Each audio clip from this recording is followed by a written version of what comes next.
wonderful. First of all, I'm from NorCal. Yeah. All right? But I am a Bruin. Any Bruins? Okay, good. Any USC students here? Good. Not that you wouldn't be welcome, because we're a friendly crowd. But I'm so happy to be here with all of you, because we are gathered together, not as the future leaders of the pro-life movement, not as the people who need to prepare to be the leaders of tomorrow, but we're gathered together here as the leaders of the pro-life movement. This is, and it must be, a youth movement to win. And we're here to win, right? Yeah. We're here to win and make sure that our great country protects every human life by law and by love. And we're here together to learn more about how we can do this together and to fill each other up with encouragement and strive each other on, push each other on to winning that prize, like St. Paul says, that ultimate prize in this marathon, in this race for life. Because right now we're in a time of great trial, a time of great crises. There's crisis all across our country because of abortion, because of what it's doing to our children and to our families and to our nation.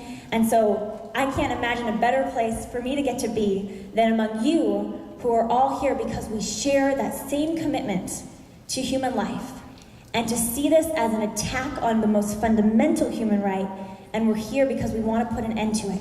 And we're going to do it, right? We're not going to rest until we put an end to abortion and we build a country that protects life by law and by love. That's what we're here for. I first want to ask a couple questions. So first of all, I'm from a family of 8 kids. I was born and raised in NorCal to be pro-life because I'm one of 8 kids. And so children were always coming into the house. There was always a new baby. It was always exciting. When's the baby coming? And so there was not even an idea of abortion growing up when I was a child because children and grandparents and life was so beautiful and so precious. So I just want to do a little test. Raise your hand if you're one of 3 kids or you've had 3 kids. We've got a few. What about 4? Keep those hands up. Still got a few. What about 5? What about 6? So quite a few hands. We've got a little army. What about 7? 8? Still a good amount of hands. 9? 10? Still hands. 11? Wow. 12? 13? 14? 14? 13, way to go. Let's get that deserves a hand. But how beautiful, because the family, this is all at the end of the day about children, human life, about families, about the gifts that we've been given by being born, right? We survived abortion. That's why Survivors, which is putting together this amazing conference, it's survivors. They've survived. We've survived abortion. So we now have the opportunity and the responsibility to speak out and to be those advocates for those that are in need, for those that have no voice. I first found out about abortion when I was 9 years old. So I didn't know about it growing up. I heard about it at the dinner table a few times sometimes, but I didn't really know what it was. And in a way, I was sheltered because I grew up in this pro-life family. So my mom wasn't having an abortion. People around me that I knew weren't having them, so I didn't really know anything about it. But when I was 9 years old, I found a book in my house, which is where I first would find out about abortion. And first off, I was homeschooled, so that's why there were a lot of books around. Any homeschoolers? Woo! Awesome. We're not as weird as we look. Homeschooling rocks. And I was raised to be a reader. It was kind of like read books all day long. And so one day I was looking for yet another book to read because I had some time off and I just was obsessed with reading. And I found this book in my living room called A Handbook on Abortion by Dr. and Mrs. Wilkie. And I pulled it up, and it's on the bottom shelf, and I'm 9 years old, so I'm really short, and it's like my height back then. And I pulled out this book, and I'm looking at the cover, and there's this very serious-looking woman on the cover with this long dark hair, and I'm thinking, wow, this looks really interesting. You know, this book looked really old to me, like it was from the 80s or something, like ancient history for me. And so I was like, wow, this is cool. And so I opened the book, and it fell to the center because it had been creased in the middle. And I'm suddenly looking at these images. And so then in shock and horror, I close the book and I push it away. I don't want to keep looking at what I'm looking at. And then gathering up a little bit of courage, I open the book, I bring it back and I open it up and I look again. And what I'm looking at is the image of a tiny child with little arms and little legs, maybe 10 weeks old, in the first trimester, a tiny, newly forming little face that had been the victim of an abortion. And as I looked at this image as a 9-year-old girl, I thought, how could anybody do this to a baby?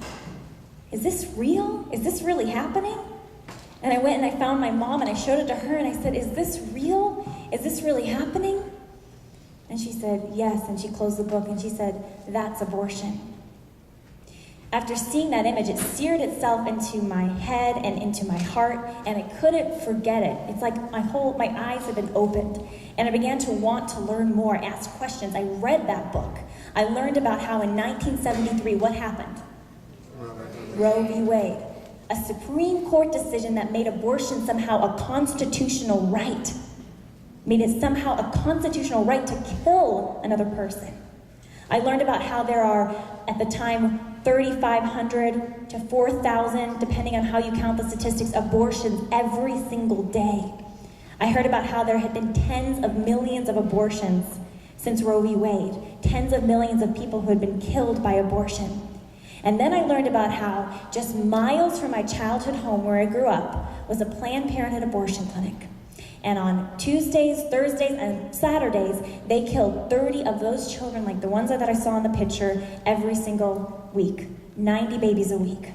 And that it was happening legally, and that no one was doing anything about it that I knew. They were allowing it to happen. How far is the nearest abortion clinic to this room? Does anybody know? How far? It's next to Downey High School. Okay, it's probably, what's that? 5 minutes from here. Are they doing abortions today? Are they doing them tomorrow, probably? Within the next 24 hours, 5 minutes from here, people like you and I are going to be legally, violently tortured to death. Legally, violently tortured to death. Our unborn brothers and sisters, our fellow Americans, somebody's children, somebody's brothers and sisters, somebody's nieces and nephews, somebody's grandchildren, that's going to happen to them. And so this kind of sunk down on my shoulders as a young teen, and I began to think, what can I do? And many of you might have already thought this. What can I do? What can I possibly do? Because the more that I learned, the more that it was weighed on me, and the more that I felt I had to do something, but I didn't know what to do. Because there wasn't a pro-life organization in the community that I knew of. There wasn't, somebody down the street saying, come and do this pro-life activism with me. It was just a matter of, what can I possibly do to make a difference? And so I would pray this prayer when I was a young teen. I would say, Lord, use me. Use me somehow to do something about abortion. Use me to save lives. And it's a very dangerous prayer to ever ask God to use you, because He will. Because He is a God of great love and kindness and power, and He wants to work with us, through us. We can work through Him, in Him, to save lives and to protect human life. Nothing is closer to the heart of God than protecting human life, nurturing human life, especially His children, especially those that are the most defenseless. So if we give God an inch and say, use me, He will take a mile and He will use you. I promise you. And He will take you on an adventure that you would have never dreamed of. And it'll far surpass your greatest dreams, because the dreams of God for your life are far greater than your own. Of course, right? He's God. He's most loving and most perfect and most kind. His dreams are far greater than ours. And that's my story, because when I was 14, 15, first starting live action in my living room, what are we going to do about abortion? I would have never dreamed, and I didn't know how to dream, that I would get to lead a national pro-life group. I get to travel internationally. I get to be on TV arguing for pro-life, arguing for our unborn brothers and sisters. I do undercover investigative journalism. I'd be talking with Congress about how they should defund Planned Parenthood. I would get to meet and work with pro-life leaders and pro-life youth like us all across the country. I wouldn't have dreamed it. I just thought, okay, I'm going to try to educate people in my community and my church about abortion. And that's how it started. It started small. What can I do to reach one more person with the truth? And hope that one more person we'll make a decision never to have an abortion, and we'll make a decision to turn around and reach one more person, right? Because reaching just one person with the pro-life message, with that message that human life is invaluable, that abortion is an attack on that child and on women and on families and on men, reaching one person with that message can change the world and does change the world, because one person can change the world. And Jesus Christ teaches us that one person is worth everything, right? Because he died, he would have died, and he gave his life for each of us personally because of his love. So one life. And so that's how Live Action started. In my living room saying, okay, let's do educational fact sheets and let's pass them out at youth group, and let's try to get our youth pastor to let us give a pro-life presentation, and let's try to get in the schools, and let's do leafleting in our neighborhood, and let's just try to do stuff. And I'll admit, there were times early on when I would bake the brownies for the Tuesday night meeting, and I would make these little flyers and talk about, plan what I wanted to talk about and what we would discuss. And I would call up my friends and say, are you coming? Are you coming? Yeah, I think I'll be there. And there were a couple times when nobody came to the meetings. Has anybody experienced that in pro-life work? Somebody's like, sure, I'll be there. Totally, I'm pro-life. And then you're at the sidewalk, outside of the abortion clinic, and you're like, I think I might be alone today, right? Sometimes it feels a little lonely, right? Have you ever felt lonely doing pro-life work? Or have you ever felt a little bit like you weren't being supported or you wanted more support? It happens to the best of us. Certainly happened to me a lot of times. And my mother would tell me when that would happen, she would look at me and she would say, because I'd be, Mom, I have homework too, and they're saying they have homework and we're in the same class. We did have homeschool classes, so I did do some school. And I'd be like, they say they're pro-life, but they're not here, and what do I do? And she would just say, Lila, leadership is lonely. You have to forge the path, and people will follow. But sometimes leadership is lonely. And if there's not a moment when some of us in this room, because you are all leaders by default. You're all leaders by default because you're here, because you care, because you have the truth in your heart. And there will be times, I promise you, and if you don't experience these times, then you might be doing something wrong when you feel alone, or when you feel tempted to discouragement, or when you just don't know what to do. But that's the time when we take the next right step and we determine the next project we want to do, or the next thing we want to learn, and the next person we want to reach, and we keep moving forward. Because our life, we're not told, God doesn't tell us what's going to happen 5 years from now, right? Or what's going to happen 2 days from now. We just know what to do next. That's right? That's our plan. We can plan into the future, but we don't know what the future is going to bring. Life is delicate. Life is fragile. We could die tomorrow. A few weeks ago, you might have heard the news, 2 Students for Life staffers, John and Courtney's baby, 20-week-old baby, were killed in a car accident. And Courtney and John were young, they were doing pro-life work across the country, and many in this room might know them. And they gave up their lives ultimately doing pro-life work. They died in a car accident. And they didn't know, just like we don't know when our next breath is going to be, but they gave themselves to the cause, and they gave themselves to seeking to serve other people and save other lives. So we don't know what the future is going to bring, but here's the bottom line. Trust God and move forward and be brave, have heart, because we will, and the responsibility is with us to change the world, to change this country. And that change is happening, and we are all a part of it.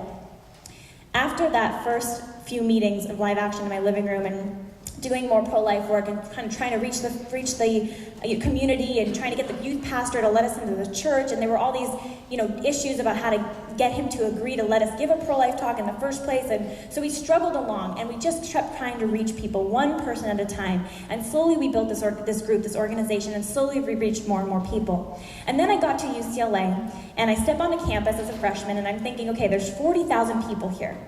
And any students here, how many high school students are here? And then how many college? So about half high school, and then the rest college students? Okay. So I'm going to estimate that with the amount of people in this group, we have probably maybe 100,000, at least 50,000 people indirectly that we can reach just in our campuses. And so when I got on my UCLA campus, I'm like, there's 40,000 people here. That's awesome. I was homeschooled, right? That was a pretty big class size. It's like, wow, people. No, there are a lot of people I knew, trust me. But I was like, wow, this is cool. I'm going to reach them with the pro-life message. Woohoo! And then I quickly realized that, some of these people weren't very pro-life. And my professors were all very not pro-life. And the faculty and the administration was very about abortion. And my health center told me, because I walked into my health center asking what pregnancy resources that they had for women on campus, told me that UCLA doesn't support people who are pregnant or help them necessarily. And that there were 2 abortionists that they would send me to. And that adoption would be like giving away a present. And that the abortion would be quick, convenient, and that they could get the state of California to pay for it, even though I was on my parents' insurance, so my parents wouldn't know. And I'm looking at this head nurse, Ann Brooks, at UCLA, looking at her and just thinking, how many girls have you told this to? Who is telling them about the local pregnancy centers? Who's telling them the message of life? Who's spreading the pro-life message here? It was like a desolate place. And Planned Parenthood is on campus offering their internship program.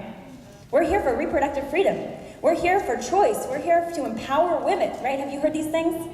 And they're in a lot of our schools. Raise your hand if you've heard or seen any Planned Parenthood personnel or materials at your school.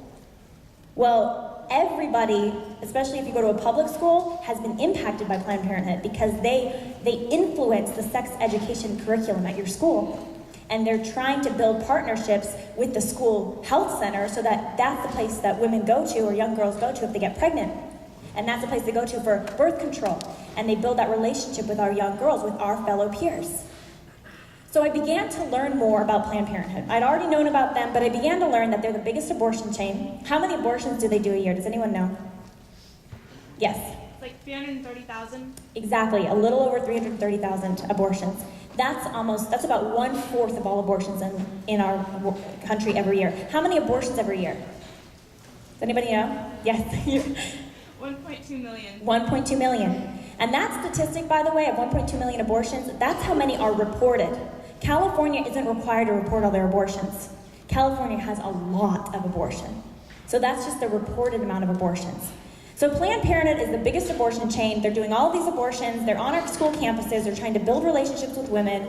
And I learned about all these phrases that they were using to try to justify what they were doing and get people on their side. And so I began to think, okay, what is a way that we can get what they're doing? Because I suspected there was bad things they were doing in their clinics. Of course, they were trying to manipulate women into having abortions, but I began to study and learn more about the other abusive and illegal activity. And so I thought maybe there's a way that I can find and get this illegal activity or this abusive activity on tape. And so this would lead to my first undercover investigation. At the time, I was 18 years old. I was trying to pose as an underage girl, a 15-year-old girl. So it wasn't very hard to do. It was like take off the heels, Hannah Montana shirt, just kind of say, walk in there. And I had a camcorder in my purse, which I borrowed from a friend in the dorm, and I put a voice recorder in my blouse. And you can hear on the back of the voice recording, by the way, my heart beating really fast, like a background beat to the investigation, because I was pretty nervous, I'll admit. I'd never been inside an abortion clinic before. I never thought I would go inside one before, but I would go inside one that day because I was preparing to do an investigation of Planned Parenthood's willingness to cover up the sexual abuse of young girls. Because I had studied and found out that Planned Parenthood in 91% of their clinics seemed to have what was called a don't ask, don't tell policy about sexual abuse. Meaning, if a little girl came in and said, I'm 13, I'm 14, I'm 15, what do? I'm pregnant. They're like, shh, we won't tell anybody. And if she says, well, he's a lot older, can he pay for it? Of course. $500 in cash, no problem. We won't report it, we won't tell anyone. They had a don't ask, don't tell policy. Because as Father Frank Pavone says, and I wish he was here with us this weekend, I'm so sad he's not, but he's a wonderful pro-life leader, and what he says, in the practice of vice, how can there be virtue? In the practice of abortion, how can there be virtue? You're not going to find virtue in an abortion clinic. You're not going to find the respect and the protection of human life in an abortion clinic, including the life of that woman, right? That young mother. The objectification of that unborn child that leads to its death also extends to the mother. And that mother is objectified too. because she's looked at as an abortion. This woman can give us an abortion and up our abortion numbers. Or she's looked at as, my ideology is pro-choice, pro-abortion. I think she should have one, so I'll encourage her to have one. Either way, objectifying this woman.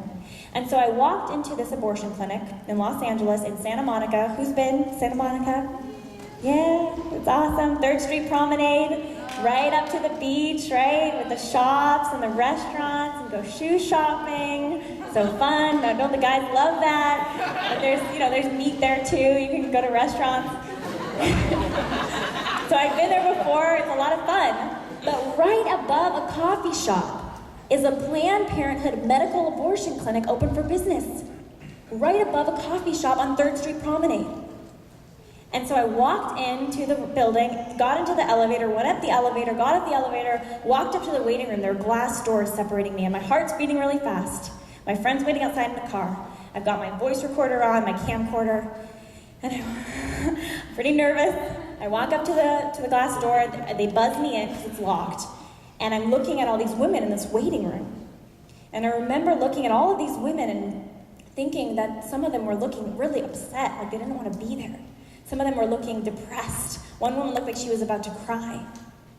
And I thought that when I looked at these women, for some of them, there for their medical abortion appointments or referrals at a surgical center, for some of them I wasn't just looking at one life, but I was looking at two. And in the clinic on that day, the cycle of death for one of those people, for some of those women, would be begun.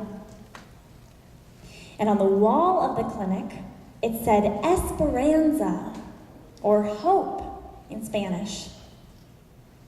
And I thought, this must be the most hopeless place in Santa Monica. I walked up to the check-in counter, and there was a Planned Parenthood staffer, and I said, "Can I talk to somebody?" And she said, "What's going on?" And I said, "Well, I'm 15. She said, "So? Like, we see you all the time." And I said, "Well, I'm 15. And she said, "Okay." And I said, "Well, he's a lot older." And she said, "Oh." And she took me behind the check-in counter and she said, "He's a lot older, like, tell me the whole story." And I said, "Well, he's 23. I'm pregnant. What do I do?" And in California, that's a clear case of what's called statutory rape, right? If you're 15 and a 23-year-old man got you pregnant, it's statutory rape. And health professionals, like Planned Parenthood is supposedly a health professional, and teachers are supposed to immediately report that and get help for that girl, find out what's really going on. But instead, Planned Parenthood looks at me, the staffer, and she says, "Just figure out a birth date that works. Lie on the paperwork. Say that you're older than you really are. Nobody needs to know about your abortion, and we won't tell anybody. He can bring you in for that. It's only $500. It was my first piece of advice in a Planned Parenthood abortion clinic. Walking out of the clinic, I thought, I wasn't surprised at what I had seen. My heart's still beating really fast. It was still nervous, but I thought, I wonder what's happening in all the other 799 clinics across the country, because there are over 800 Planned Parenthood clinics across the country. Hundreds of them, feeding off of our communities, near our schools. And I thought, what's happening in the other clinics?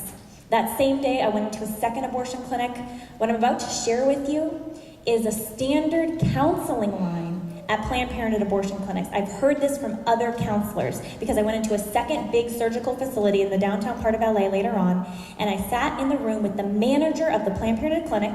She took me on as a special case, and she said to me, she thought I was 15, he's 23, she said, "It's no problem, won't tell anybody." And she looked at me and she gave me her advice. She said, honey, when I was 17, when I was 16, I got pregnant. And I said, "Really? Well, what did you do?" And she said, "Well, it was really difficult. I was in school, but I had my baby." And I remember thinking, praise God, that's great. You had your baby? Wow. Is she undercover doing pro-life counseling at an abortion clinic? I'm undercover, she's undercover, any minute one of us will break down and tell the other person. I was like, this is great, I'm trying not to smile. "You had your baby?"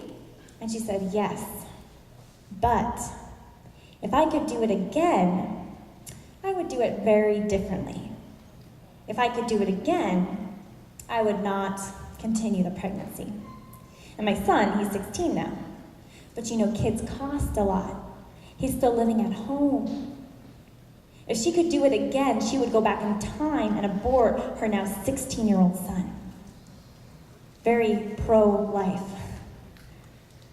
I share this with you because I think it's important as pro-life advocates, as people that believe in the dignity of human life, to see where that ideology of pro-choice takes people. And it takes people not only in the killing of our unborn brothers and sisters, which they can come up with all these justifications for, right? Because it's unseen. You can't see the killing, right? People don't want to see it. It's hidden. It's behind closed doors in sterile clinics, hospital-like clinics. And it's hidden in the womb of a mother, so people don't see it. So they're like, it's okay, it's not a baby.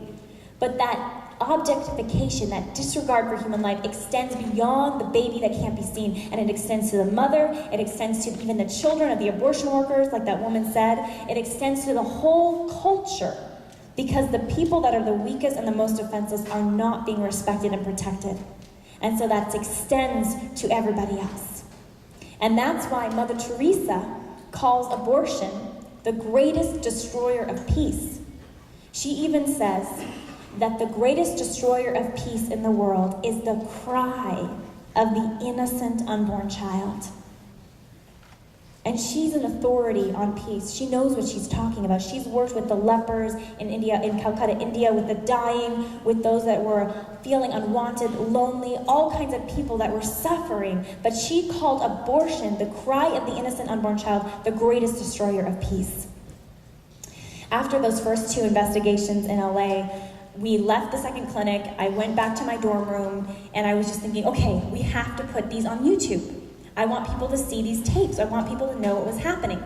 And so we put the videos up on YouTube, and I remember sitting in my dorm room and clicking refresh on YouTube and watching the view count go up. And after like a day, there were 300 views on the video. And about 100 of them were mine, but that was still 200 other people that had seen the video. My mom and her friends. And I was like, this is great. People are watching, they're listening. And the next day, there were like 1,000. And then a couple days later, there were 25,000 views on the videos. And I was like, this is so cool. The blogs are picking this up. People are finding out. Praise God. This is awesome. And then another day goes by, and I get an email from Planned Parenthood. And it says, Dear Miss Rose, we recently became aware of the videos that you posted on YouTube.com. If you don't immediately take them down and relinquish the tapes to Planned Parenthood of Los Angeles, we will sue you for $5,000 for each offense, and we will pursue a full range of civil and legal penalties against you. Sincerely, Planned Parenthood of Los Angeles. And I thought, am I being sued? I don't even have $200 in my bank account right now. I don't have a lawyer. I certainly didn't have Bill O'Reilly's phone number. I didn't know what to do.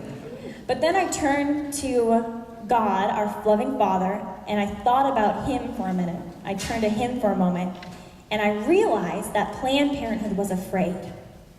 They were afraid of the truth that those videos showed.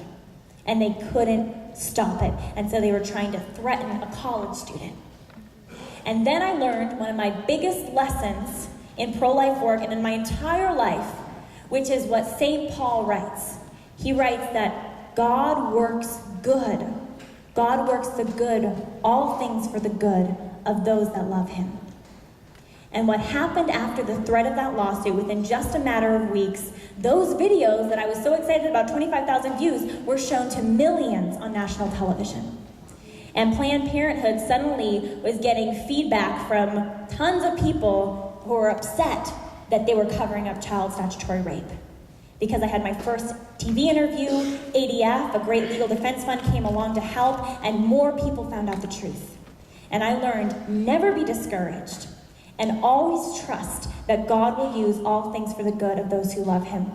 In our pro-life work, in our endeavors, in our personal lives, whatever we're trying to do, if we're trying to do His work, saying, God, use me, show me how I can be used for your will, for the protection of human life, to help save lives. Show me, use me. When we face a trial or a discouragement, we don't know what to do, whatever it might be, if we trust in Him and move forward, struggle forward, He will use all things for our good.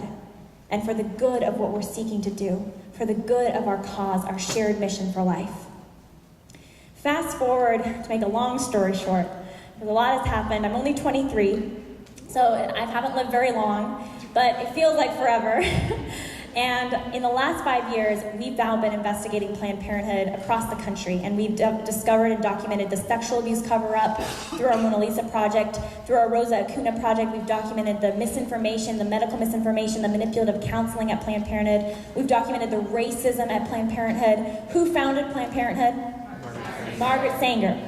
She was a self-proclaimed eugenicist and racist. She wanted to use abortion, first birth control, then abortion, to target and to control minority populations.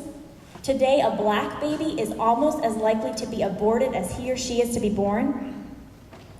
And this is all, in part, the design of Planned Parenthood, because they wanted to target and control and create the perfect race. Back when Planned Parenthood was being founded by Margaret Sanger in the 1930s, Hitler was doing his own thing in Germany. He was doing his own population control program, the final solution for the Jewish people, and killing them in gas chambers. Well, Margaret Sanger's vision was a little different, and it involved the abortion clinic. And now we have 800 of these gas chamber abortion clinics set up across our country. More people are being killed than have ever been killed in the history of our country and in the history of human rights abuses because of abortion in our country. Over 50 million people have been killed. I sometimes wonder, if I was alive back then during Nazi Germany, what would I have done? If I had been a German, I knew, I had heard that this was happening to the Jews and to other people, to Christians sometimes, to people with disabilities. If I had known that they were being killed in the gas chambers and the concentration camps, what would I have done? And that's what I ask myself. I try to ask myself every day. What would I do? What am I doing for the Holocaust happening right here in the United States, right here in California, right here in the Los Angeles area, right here in San Jose where I'm from, all across our country? What am I doing for my unborn brothers and sisters?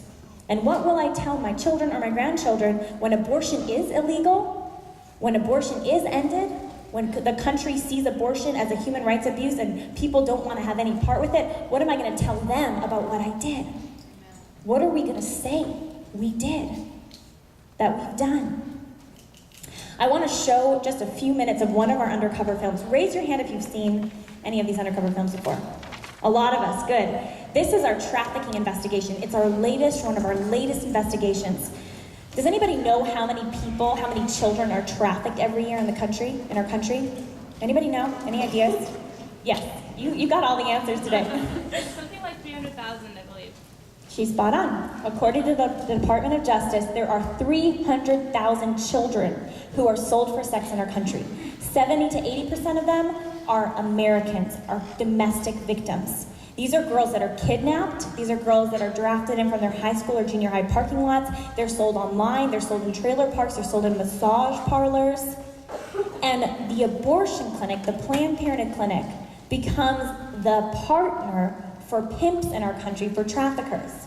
Because the trafficker is going to want to go to a health center to get the STD testing and the abortion and the secret services that doesn't ask questions. And they're especially going to want to find a health center that is going to maybe give them a government discount. And Planned Parenthood gives out a lot of those. How much money does Planned Parenthood get from the government? It's like pro-life trivia day. Does anybody know how much money Planned Parenthood gets from the government? What's that? Over a third of their income comes from the government. And as of before the last year, that's over $350 million from our government. Thankfully, because of the last year of defunding, that's gone down, but they're still getting hundreds of millions of dollars. So here's a sample of some of our undercover work. In this room, there are some live-action undercover actors. I'm not going to say who they are, and they will not reveal their identities, but we work with a team of young people from across the country. I've done undercover work. I kind of retired because now when I walk into clinics, you could say I'm flattered because I see my photo on the wall. So they're catching on. And I bleached my hair blonde, which was not a pretty sight, to continue to go undercover. And so they put the blonde photo up next to the brunette photo. And so I was like, well, I can go red next, or I should just go find a redhead that doesn't look like me. So the good news is I work with amazing people from across the country, and these are a couple of our local actors in this film. In January of 2011, undercover investigators went into Planned Parenthood of Central New Jersey, posing as a pimp and his prostitute. Sex trafficking of minors is a federal crime and punishable by imprisonment for 10 years to life. Any person who aids, abets, or counsels a federal crime to be committed may be punished as if they had committed the crime themselves. The pimp was greeted by the clinic manager, Amy Woodruff. The pimp asked Planned Parenthood to help him provide secret abortions and birth control for his underage sex slaves. Will Planned Parenthood comply with the law? Help the pimp cover up his sex abuse of underage girls and become a partner in crime? So we want to make it look as legit as possible. If they're minors, just tell them to put down that they're students. My partner in crime. Offer the pimp advice on how to run his business. I mean, they still got that money, you know? Yeah, waist up, okay. Or just be that extra action walking by.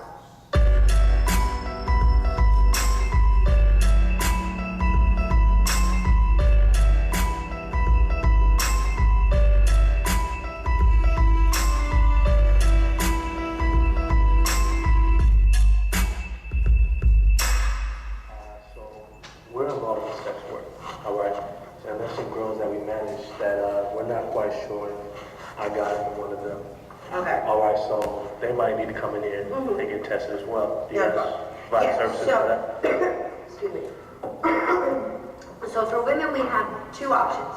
We can either do a full GYN exam, so that would then involve the breast exam, the pelvic exam, pap smear, stuff like that. And then we can also do the STD testing at that part. And then that way, if they're having any issues that need actual further looking into, that can be taken care of at that point in time. Now the thing is, okay, so some of them are like, some of them are young, they're kind of like, something like 15, 14, and then some of them don't speak any English, you know, because they're not even from here, so it's like, how can they come in, because they don't always feel comfortable coming into facilities. One, minors are always accepted without parental consent. Okay, okay. You have to be careful. If they are a minor, we are obligated, if we hear any certain information, to kind of report. So the first thing with that is, what if they do speak English or even Spanish? It doesn't matter what they speak. It doesn't matter what they speak. If we're going to have it translated, they just have to be aware that they have to be careful with what it, you know, I'm not kind of like leading in, I don't want to get anybody in trouble. I know, that's fine. How would you recommend, like, because we want them to get the help, so. But exactly, how want would them to you get the help, recommend? exactly. But so mainly, like on the paperwork, there's going to be a point that asks, you know, like are you sexually active, stuff like that. If they're under a certain age, we're kind of, you know, me and my other counselor, like, for the most part, we want as little information as possible. We want as little information as possible because we're not going to once we get to the nurse practitioner, she's a little bit more anal, so she likes to kind of dig a little bit more. So how old is your partner? You know, that kind of stuff. So that's where, you know, so even if they lie, just like, oh, he's the same age as me, 15, you know, so like if they're 15, it's just like mainly 14 and under, we have to. Doesn't matter if their partner's the same age, younger, whatever. 14 and under, we have to report. Includes being 14. Yeah, 14, you know, once they get to 15, then there's a little bit more flavor. So as long as they just lie and say, oh, he's 15, 16, you know, as long as they don't say 14, and as long as it's not too much of an age gap, then we just kind of like, then we just kind of play. What if they do say the 14? Well, you know, then from there, it's just really watching what they say. What if they need an abortion? Oh, that's a completely different story now. Now, if they're, this is more just for testing stuff. We need to know. If they come in for pregnancy testing, at that point, it still needs to be. You never got this from me, just to make all of our lives easier. Okay. If they're 14 and under, Just send them in there if they need an abortion. Okay. This is the spot. Okay, Yeah. will they ask, Okay. do we need ID or something? They both need ID, then they're gonna be a little bit more different, but their protocols aren't as strict as ours, and they don't get audited the Okay. same way that Take them to we the, do, like with the truck. the So medical, pregnancy, politics, 14, medical. like, this is from 14 and under, okay? Once they hit 15, it's kind of a whole different, like, playing field with the age and New Jersey guidelines. You know what, I wanna see, let me get this copy of this too. Okay, yeah. Before, let me just do that now before I get sidetracked. This is actually just a minor's rights. This way you guys have a copy. Oh, good, and So you already kind of know before you get into any situation, like, oh, all right, okay, no, let's not do this way, let's go this way, you know, that kind of Oh my stuff. gosh, Okay. So you just have one drive. Okay, there you go. That's your Bible, all No right. matter what, you get so many parents, I mean, like, you understand where they're coming from, and it's like, oh, she's a minor. Okay, guess so. Hey, still needs to be said. Exactly, you know. but, you know, she's still entitled to care without mom knowing what the hell's going on. So, all right, so pregnancy, 14 and under, just go straight there. Okay. Keep us out of the loop. Keep us out of the loop. Yeah. You know, exactly. Yeah. Stop it there. This Now, video, our most, this video goes on for 5 more minutes, and it gets even more explicit because the manager of the clinic starts to coach the pimp about how to continue to sell the little girls for sex even after they've been hurt by an abortion, even after they've had an abortion, offering government discounts, offering to help his business ultimately. This film is one of 7 that we released for this project, 7 different Planned Parenthood clinics in 4 different states doing the same abusive cover-up. After these videos were released for the first time in history, the House of Representatives in a bipartisan majority vote voted to defund Planned Parenthood, that $350 million. So that was a good news.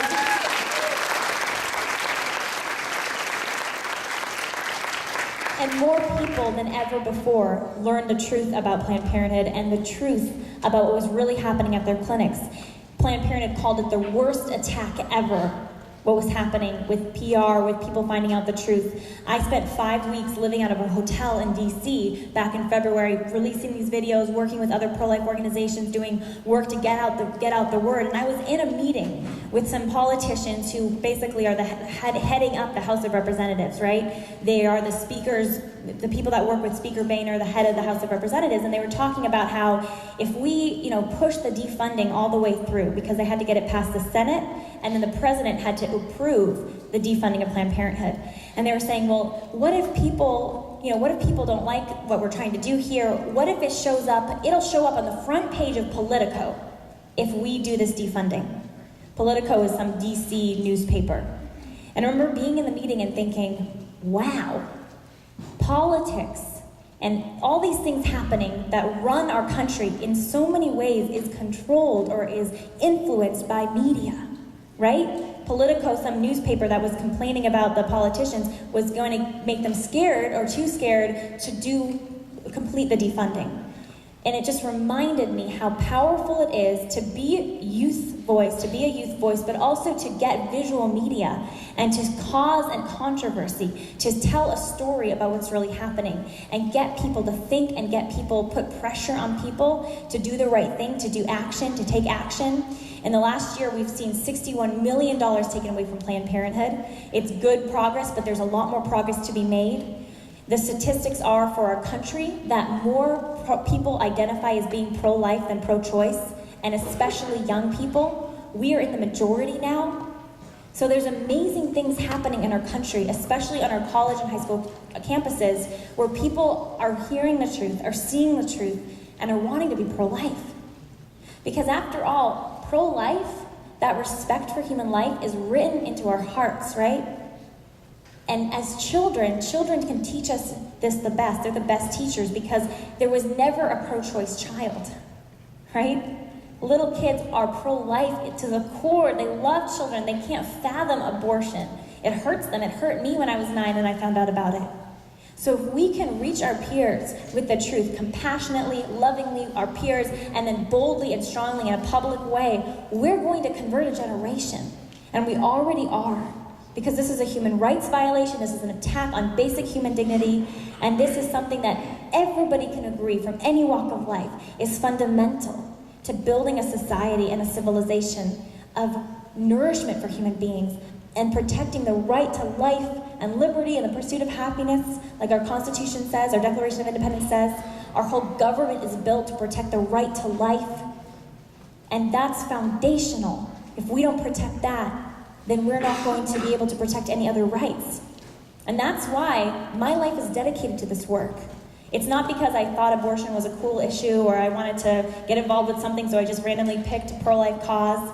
The reason we're here is because we recognize that there is no greater human rights abuse. There is no greater violation of human dignity. There's no greater destroyer of peace. There's no greater bloodshed than in the bloodshed of our unborn brothers and sisters. And that's why we're here. I want to share one more story about a clinic experience I had. I was undercover. I was posing as a 13-year-old girl. I think my name is Brianna in that clinic. And I was sitting in the waiting room waiting for my counseling appointment. And we weren't alone. I was there with my investigative partner, Jackie, one of my best friends from when I was a child. And we're sitting there waiting for the appointment. 2 women walk into the clinic. And they look to be sisters, and they have these 2 beautiful little girls with them, maybe 5 and 7 years old. And one of the women was showing, like she was pregnant, she was beginning to show. And the women sat down, and the little girls went to the corner of the Planned Parenthood clinic where there were these brightly colored toys for women with children. And the 2 little girls are playing, and I turned to the woman that's sitting there, looking like she's pregnant, and I realized, she was probably here for an abortion. This was abortion day at the clinic. And so I thought maybe there was something I could say to her, maybe there was something I could get her to do, to leave, because I knew that there was a life inside of her. And so I turned to her and I said, "What are you here for?" And she said, "Abortion." And I said, "Well, why don't we both just leave and go get out of here together? This is maybe not the right place to be. There were those people outside. Let's get out of here and go with them." Because when we had walked into the clinic, there had been sidewalk counselors and people praying outside, saying, "We're here to help you. We're here for you and your baby. There's a pregnancy center down the street, and we're here to provide you resources to help you and your baby." And I said, "Why don't we just go with those people?" And the woman looked at me and she said, "Stop talking to me." And she kept looking at the ground. Suddenly the little girl, the 5-year-old, jumped up, and she's tired with her toys, and so she wants attention, and she goes over to her mom who's reading a magazine. She says, "Mama, Mama," and she's wanting a cup of water. She's asking for water. Her mom's ignoring her. And then she goes over to the woman looking at the floor, looking very sad, and she's saying, "Auntie, Auntie," and she's pulling on her aunt's pant leg. Her aunt's just looking like she's crying, looking away. And then she jumps up into her aunt's lap, and she cuddles close to her aunt's stomach. And I realized that I was looking at the meeting of 2 cousins, separated by just inches of flesh. And that one of those cousins, a little boy or a little girl, was scheduled to be killed that day in the clinic. And that little girl would never get to know her cousin. And I think about this often. Minutes later, the woman was called, and she walked through the door, and I never saw her again, because minutes after that, I was called for my appointment. But I think about her, and I think about what I saw, because that, I believe, is the heart of the matter. And what I mean by that is that we are all affected and touched personally, whether we like it or not, whether we know it or not, by abortion, because we're missing people. We're missing, some of us, brothers and sisters. We're missing cousins. I'm missing a cousin in my extended family. Some of us are missing children or grandchildren or nieces or nephews. We're missing classmates. We're missing people in our churches. We're missing 1/3 of my generation because of abortion. And that's why we're here today. We're here in solidarity with our unborn brothers and sisters. And we're here because we are sick of evil prevailing. We are sick of Planned Parenthood operating in our communities. We are sick of the abortion agenda being pushed down our throats by all kinds of people. We are sick of it. And we are committed and dedicated to ending it, to stopping it. St. Augustine says that people travel the world to marvel at the height of mountains, at the vast course of the rivers, at the circular motion of the stars. But he says that people pass by themselves without wondering. St. Augustine is saying how wonderful you are, how wonderful we are, each one of us, because we're made in the image and likeness of God himself. We are the greatest of all of creation. And so how does it hurt the heart of God, and how must it hurt us? We should let it hurt us when one life is destroyed, is treated with such violence. What are we fighting for? There's no better thing to fight for than our brothers and sisters, than each other, than human beings. There's no greater cause. I am so thankful I get to be a part of this cause. There's no better cause we could come around behind than the cause for the protection of all human life, for the protection of every human person. I want to ask you, if you are committed, like I am, to fighting and praying and working and doing whatever you can to, first of all, never have an abortion yourself, never even put yourself in that position, to always speak out for those that cannot speak for themselves, and to never stop praying and seeking ways to do your part to save lives.